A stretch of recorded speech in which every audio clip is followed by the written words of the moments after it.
وہ صدارتی نظام کیا ہے، کیسے امپلیمنٹ ہوگا، اور وہ صدارتی نظام پاکستان کے لیے کیوں ضروری ہے، اس سے عام شہریوں کو کیا فائدہ ہوگا، اور سب سے اہم بات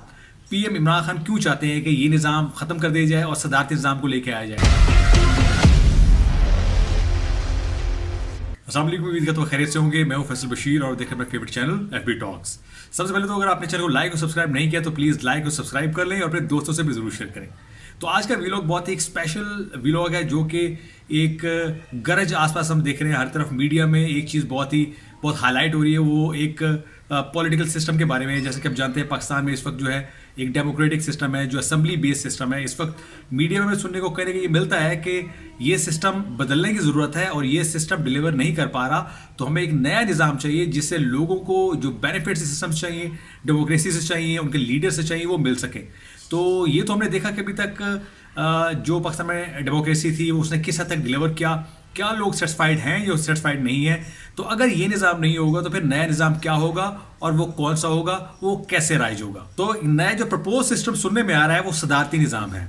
اور وہ صدارتی نظام کیا ہے، کیسے امپلیمنٹ ہوگا، اور وہ صدارتی نظام پاکستان کے لیے کیوں ضروری ہے، اس سے عام شہریوں کو کیا فائدہ ہوگا، اور سب سے اہم بات پی ایم عمران خان کیوں چاہتے ہیں کہ یہ نظام ختم کر دیا جائے اور صدارتی نظام کو لے کے آیا جائے۔ 4-5 بڑے سوال ہیں جس پر اس ویلاگ میں ڈسکس کرنے کی پوری کوشش کریں گے اور اس کو ایویلویٹ کرنے کی کوشش کریں گے یہ نظام بیسیکلی ہے کیا، یہ کیسے امپلیمنٹ ہوتا ہے اور اس سے ہمیں کیا فائدہ ہونے والا ہے۔ تو دوسری طرف جو صدارتی نظام کے ناقد ہیں وہ یہ ایک دلیل پیش کرتے ہیں کہ پاکستان میں جنرل ایوب کے دور میں آلریڈی نظام نافذ ہو چکا ہے، لیکن یہ نظام اتنا ڈیلیور نہیں کر سکا، تو یہ بھی ایک ناقص نظام ہی ثابت ہوگا۔ آج کے ٹائم میں یہ نظام کیسا ہو سکتا ہے، اور کیا صدارتی نظام جو ہے عام عوام کو وہ ریلیف، وہ جو ان کے بنیادی حقوق ہیں جو کہ آئین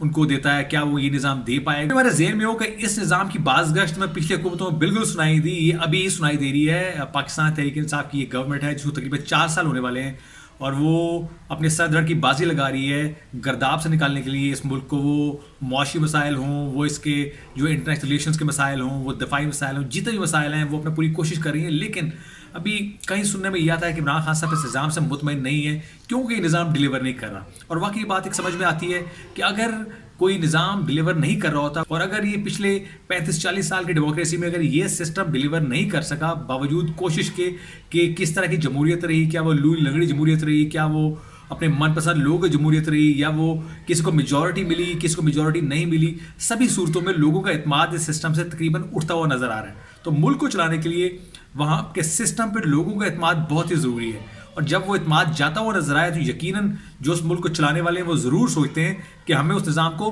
بدلنے کی ضرورت ہے۔ تو ہمارا جو ابھی کرنٹ ڈیموکریٹک سسٹم ہے وہ الیکٹیبلز پہ ڈیپینڈ کرتا ہے، جس میں صوبائی اسمبلی اور قومی اسمبلی کو امیدوار ہوتے ہیں جو کہ ووٹ لے کے پارلیمنٹ تک آتے ہیں اور وہاں پہ آگے قانون سازی کرتے ہیں یا ملک کے حالات کو بہتر کرنے کی کوشش کرتے ہیں۔ تو ابھی تک یہ ایسے ہی چل رہا تھا، ابھی بھی ایسا ہی ہے، لیکن موجودہ حکومت کو جس طرح کے چیلنجز فیس کرنے پڑے ہیں اس میں کہ وہ الیکٹیبل سے کوئی مطمئن نہیں ہے، جیسے ہی قانون سازی کرنا چاہتی ہے اسے بہت کھینچا تانی ہوتی ہے،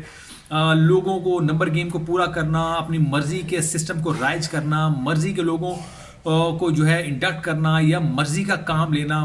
یا وزارتوں کی ڈسٹریبیوشن، سارے بڑے بڑے چیلنجز ہیں۔ آگے بھی چانسز یہی ہیں کہ جو حکومتیں بھی آئیں گی وہ تقریباً مخلوط حکومتیں ہی ہوں گی، اس کے لیے یقیناً ڈیلیور کرنا بہت ہی مشکل ہو جائے گا۔ اور پھر کیا ایک اور جو سیاہ داغ اس جمہوریت میں وہ لوگ لگاتے ہیں وہ ہارس ٹریڈنگ ہے، وہ اپنا صوبائی اسمبلی ہو، وہ قومی اسمبلی ہو، وہ سینٹ ہو، اس میں جو امیدواروں کی خرید و فروخت ہے جس پہ کہ سب لوگ کرٹیسائز کرتے ہیں کہ مبینہ طور پہ وہ لوگ ڈیل کر لیتے ہیں اور مرضی کی قانون سازی کرتے ہیں یا مرضی کے امیدواروں کو ہارس ٹریڈنگ کی صورت میں فیور کر دیتے ہیں۔ تو یہ بھی ایک سیاہ داغ ہے اس جمہوریت پہ، جس سے بھی لوگوں کا اعتماد جو ہے اس جمہوری سسٹم پہ اٹھتا جا رہا ہے۔ تو ہم اب میڈیا اٹھائیں تو سارے میڈیا کے مین اسٹریم میڈیا اور خصوصاً جو سوشل میڈیا ہے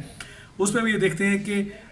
صدارتی نظام کی بات ہوتی ہے، اور وہ خاص طور پہ اسلامی صدارتی نظام کی بات ہوتی ہے۔ تو صدارتی نظام تو آپ نے دیکھے ہوں گے پوری دنیا میں